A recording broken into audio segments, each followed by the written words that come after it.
mañana, en este momento tan especial que es el de la exposición y presentación de la palabra de Dios, un pasaje en el Evangelio de Mateo. En el Evangelio de Mateo, continuando nuestro comentario en el Evangelio de Mateo,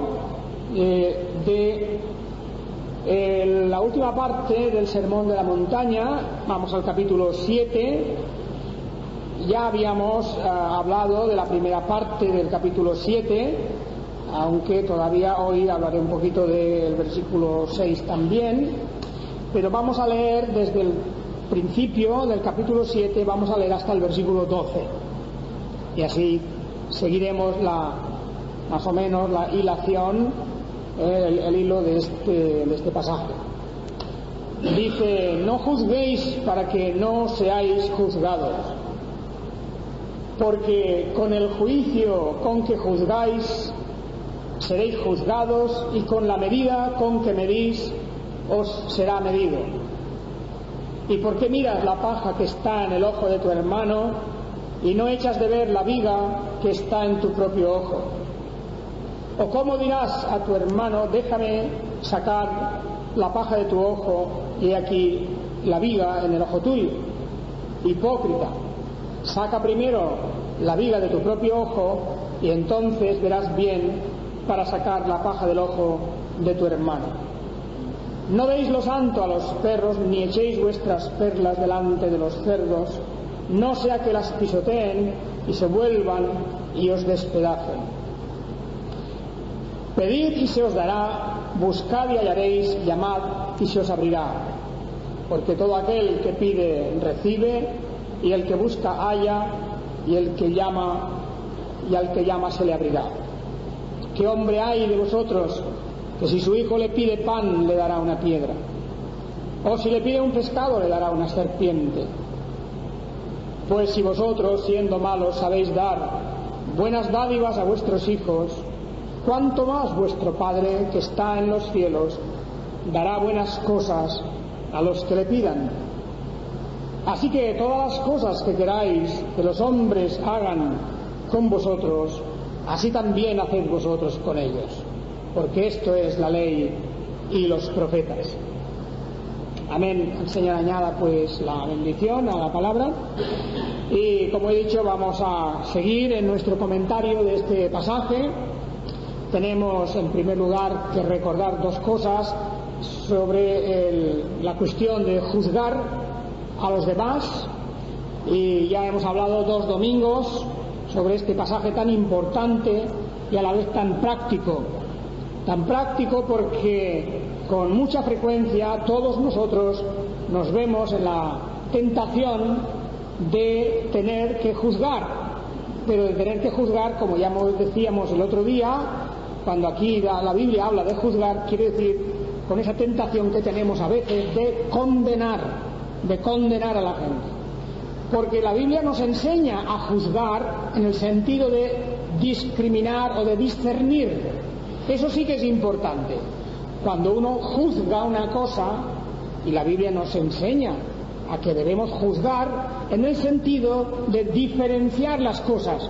Tenemos que diferenciar el bien del mal. Eso sí, tenemos que juzgar en el sentido de que también a nosotros mismos nos tenemos que juzgar nuestras propias obras, nuestra propia conciencia.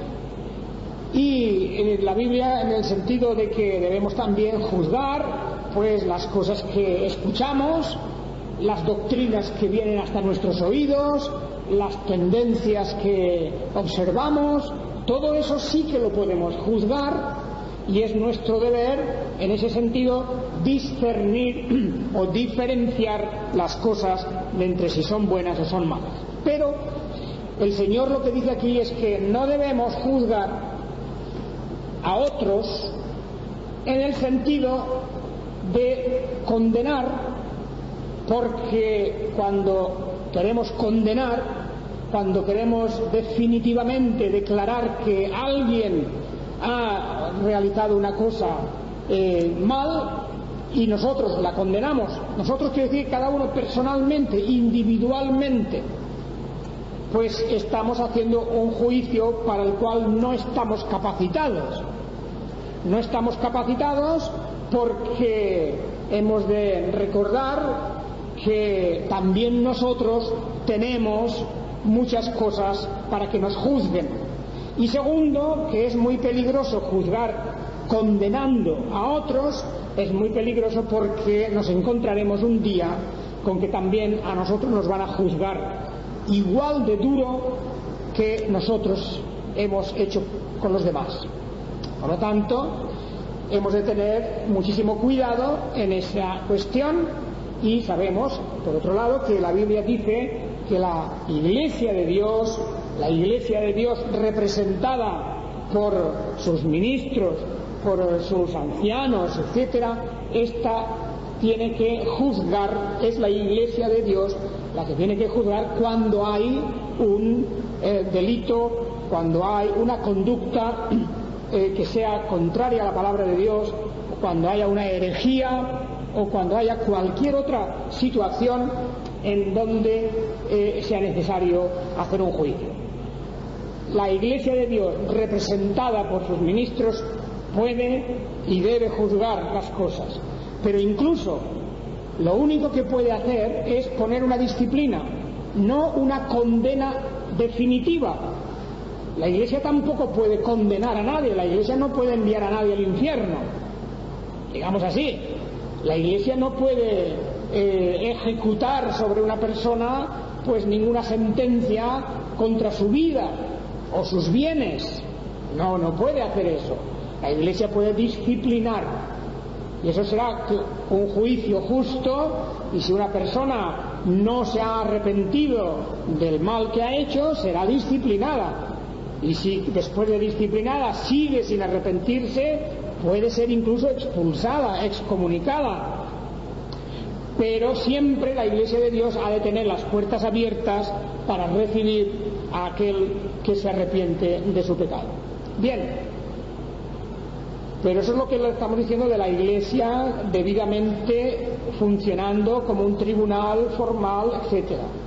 Pero el Señor Jesucristo lo que estaba diciendo es que cada uno de nosotros no es quien para condenar, y que debe recordar, siempre debemos recordar, que ese espíritu de crítica, ese espíritu de desprecio hacia los demás, o de entrar en valoraciones de ensalzando a unos, rebajando a otros, esas cosas, eso no corresponde al espíritu cristiano.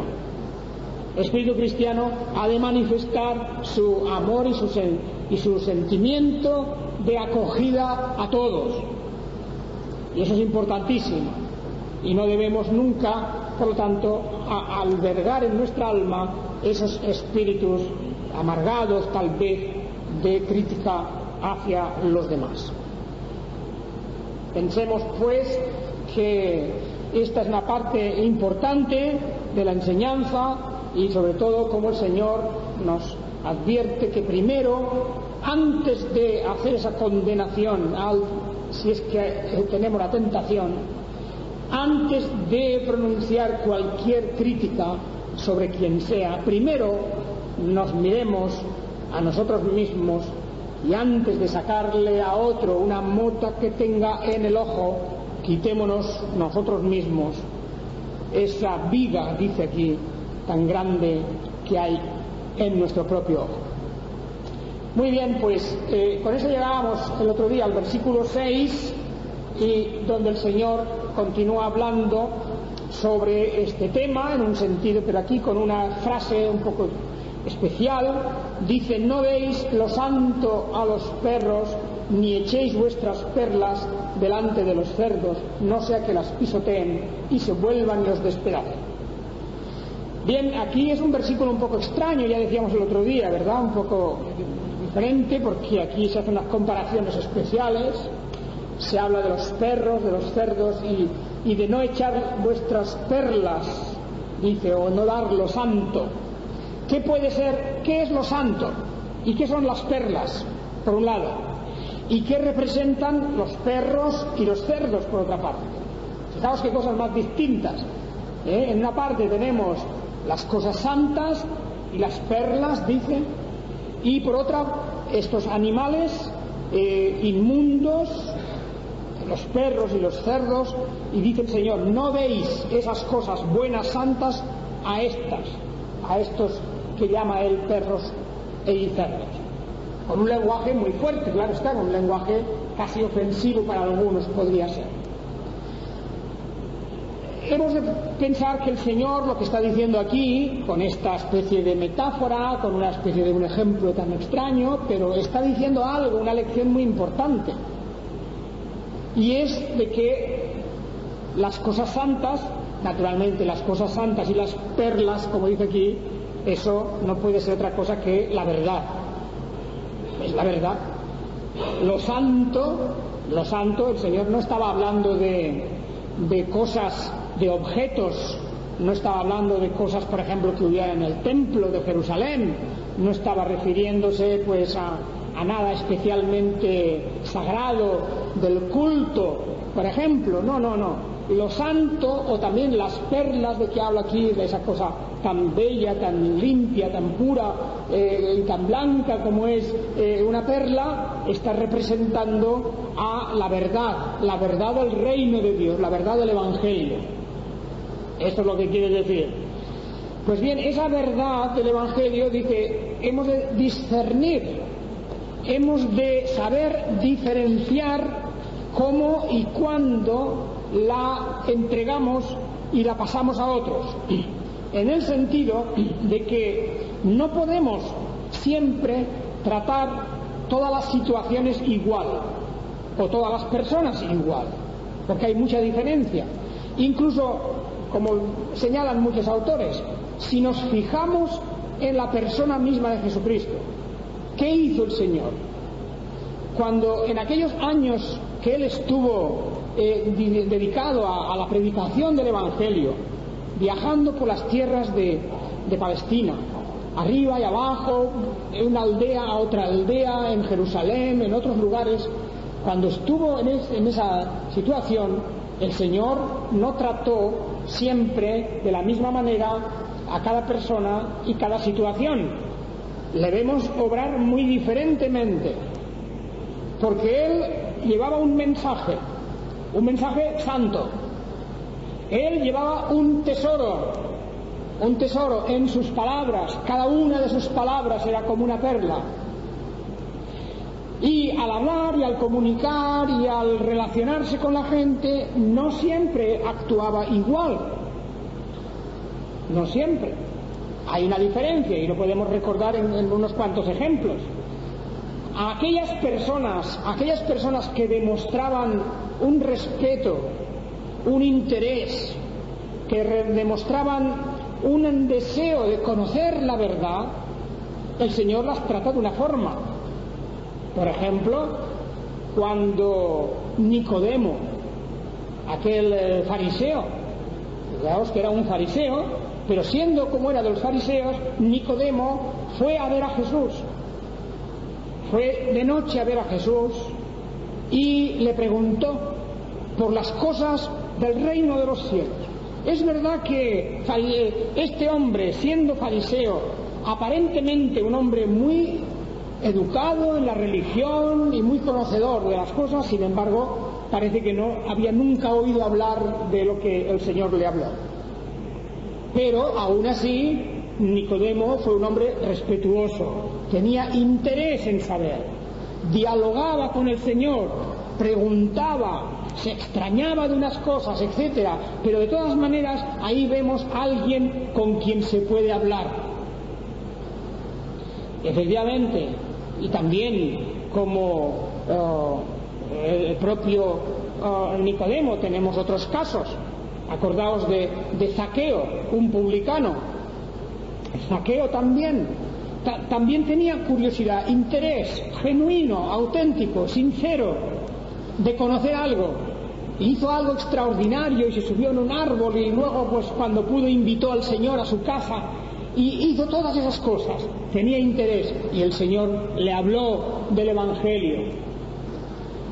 Y tenemos a Natanael, que también fue a preguntar al Señor por el Mesías. O tenemos también a aquella mujer samaritana, que aún a pesar de su vida poco regular en muchos aspectos, sin embargo, ella tenía un interés también en saber algo, tenía sus ideas, estaba equivocada en otras, pero estaba preguntando acerca del Mesías, y el Señor habló con ella y le explicó cosas.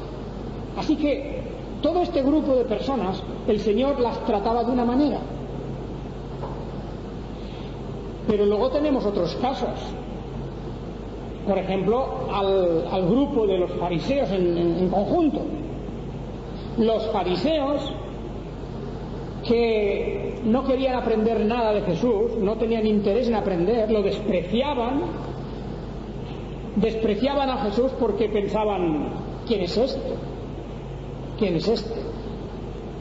Pues a aquellos Jesús no los trató igual que a los primeros.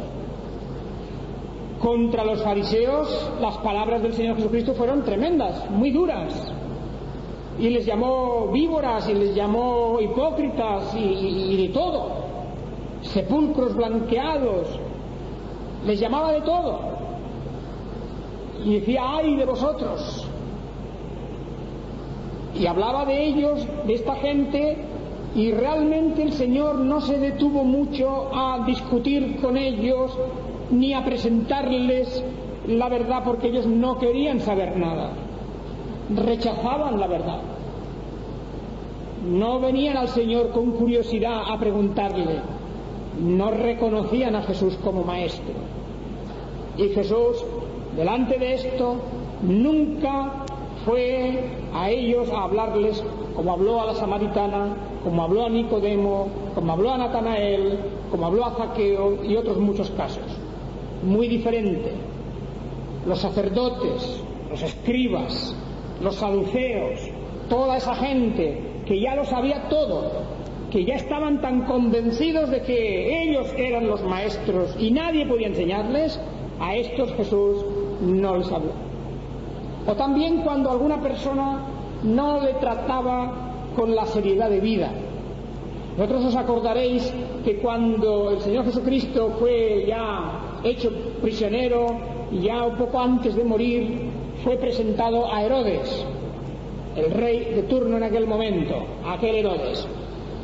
Cuando Jesús estuvo delante de Herodes, Herodes era una persona muy superficial y ligera, era de estos hombres que siempre está buscando divertirse y pasarlo bien, y siempre, porque además era un hombre que en las cosas de religión no le importaban mucho, era un hombre metido en una política difícil en aquel tiempo, intentando contentar a los romanos, intentando contentar a los judíos, sabía que su reino estaba colgado de un hilo.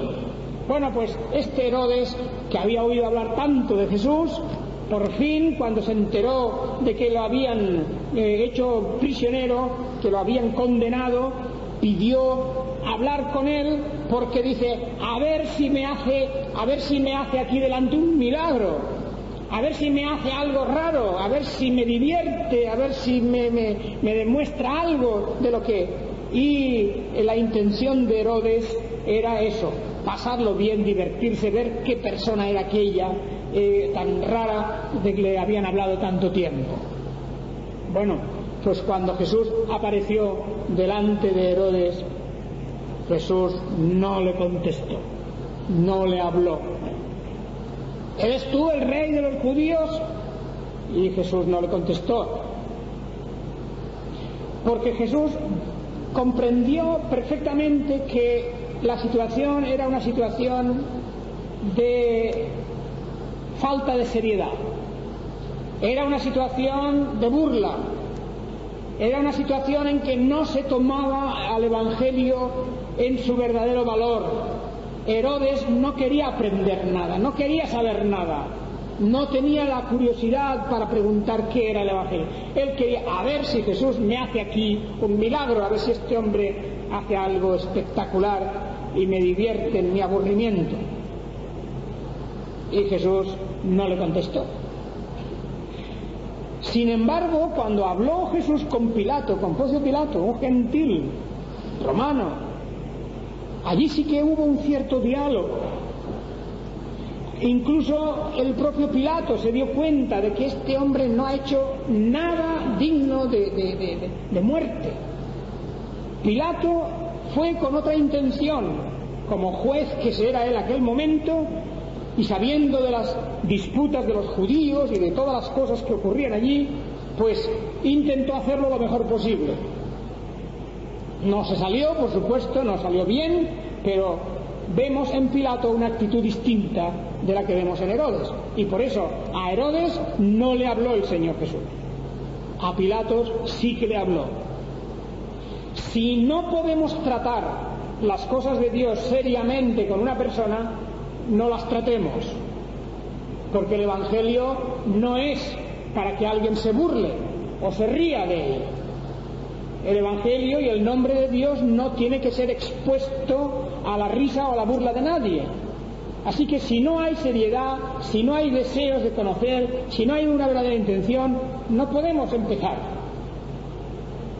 Y eso es algo que vamos a encontrarlo muchas veces. Hay en la vida muchos momentos en que nos damos cuenta, o nos tenemos que dar cuenta, de que allí, en ese momento, no está bien.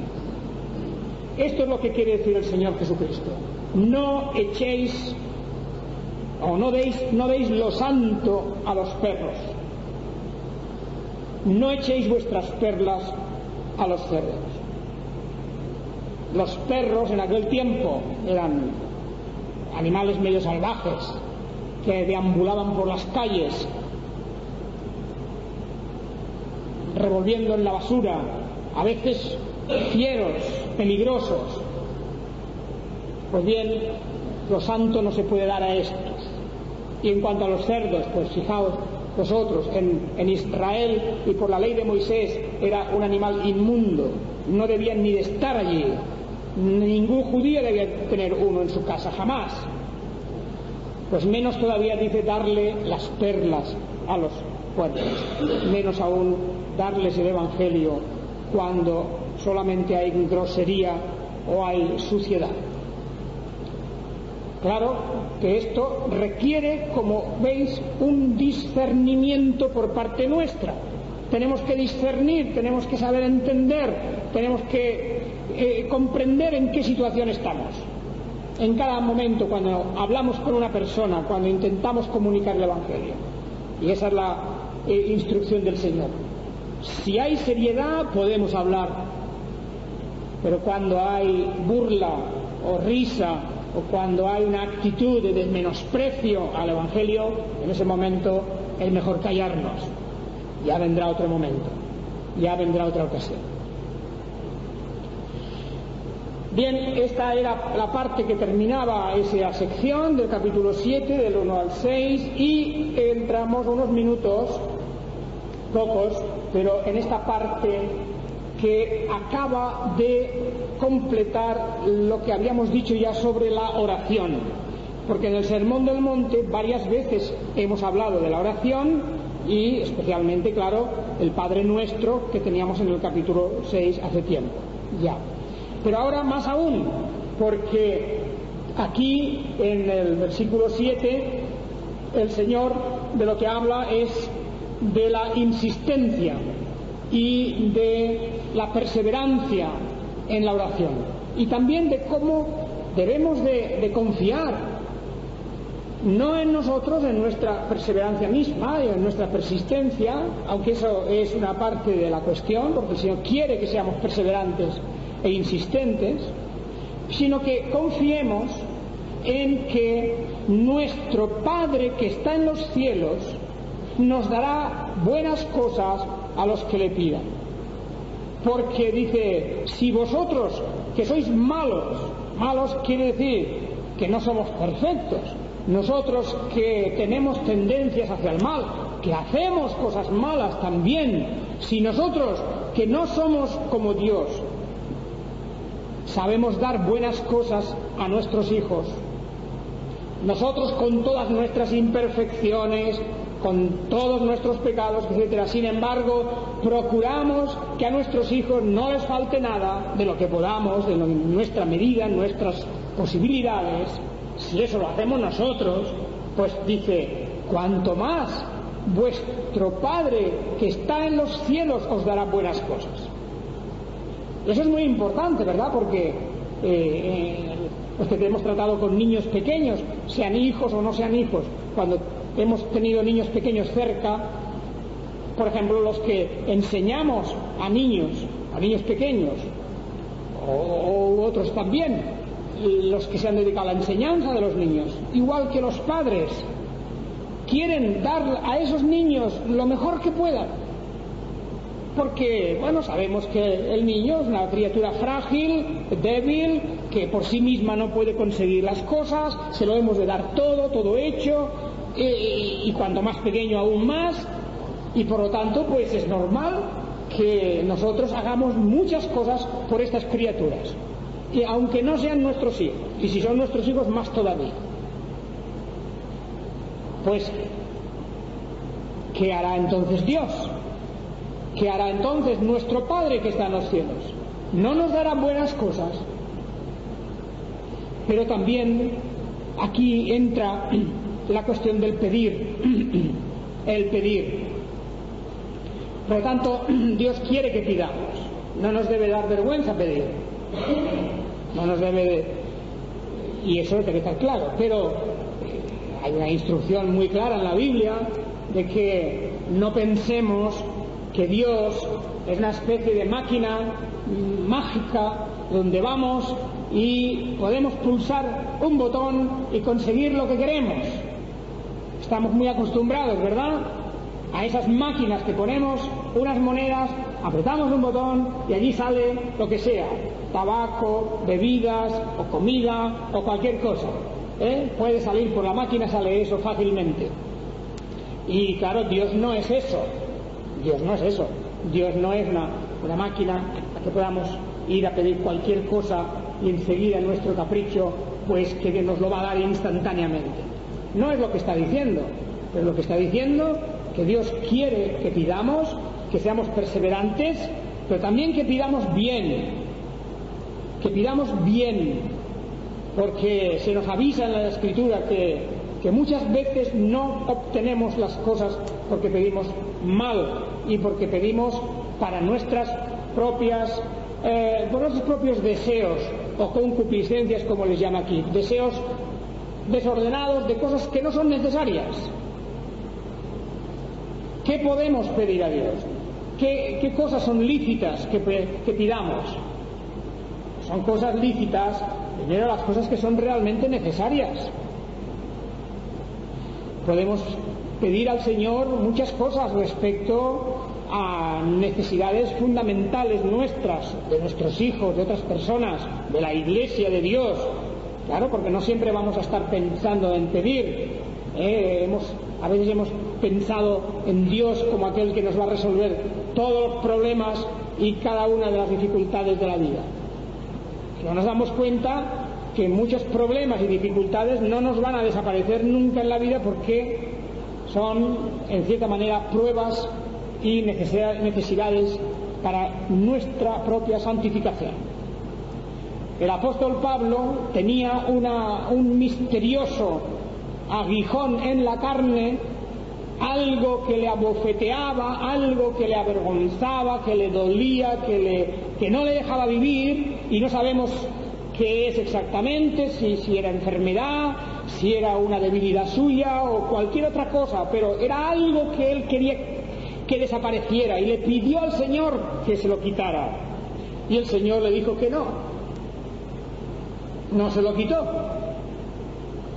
y le dijo que aquello era necesario para que viera y entendiese que la debilidad suya, su propia debilidad, la debilidad de Pablo, ¿verdad?, se tenía que compensar con la fortaleza y el poder de Dios. En el poder de Dios tenía que ser capaz de superar aquello. Por el poder de Dios tenía que triunfar sobre aquello, pero no se lo iba a quitar. Y él estuvo sufriendo todo ese tiempo. Bien, con esto vamos hoy a dejar aquí estas cosas porque creo que es necesario volver a hablar sobre esta cuestión de el pedir, el buscar y el llamar. Todo esto va junto, no solo son, y cada uno son elementos necesarios. Pedir es una cosa, buscar es otra, y llamar también es otra. Porque a veces nos pensamos que ya hemos pedido algo, porque a lo mejor en 2 minutos o en 1 minuto delante de Dios hemos dicho: Señor, necesito esto y dámelo. Y a lo mejor alguien te dice: pues yo ya lo he pedido. Pero eso no es pedir. El pedir de la Biblia es un pedir angustioso, es un pedir de la persona que está convencida y persuadida que nadie sino Dios puede dar y conceder eso. Es un pedir con toda el alma volcada y derramándose para que Dios realmente conteste a la petición. O sea, que no es un trámite, no es un mero trámite, no es como vamos delante de la administración, cuando vamos a una oficina de la administración y pedimos algo y rellenamos un papel, lo dejamos allí: ya lo he pedido, ya está hecha la petición. Pues con Dios no puede ser así. No podemos ir delante de Dios como si fuéramos a una oficina de la Seguridad Social a llenar un impreso y a decir: aquí tiene usted, yo pido esto. Pues Dios no es así, y por eso no podemos despachar nuestras peticiones en 1 minuto como diciendo: ya está pedido. No, tiene que ser un pedir angustioso, tiene que ser una oración entregada a Dios, constante y continua, con discernimiento, con juicio, sabiendo lo que pedimos, que realmente sea bueno y necesario, y estando dispuestos a que si Dios no nos lo da, a pesar de eso, vamos a seguir amándole igual siempre. Hermanos, por lo tanto, esta es la lección de esta mañana y cómo debemos de encarar estas cosas. Haga el Señor que eso también traiga fruto a nuestro espíritu. El Señor os bendiga. Amén.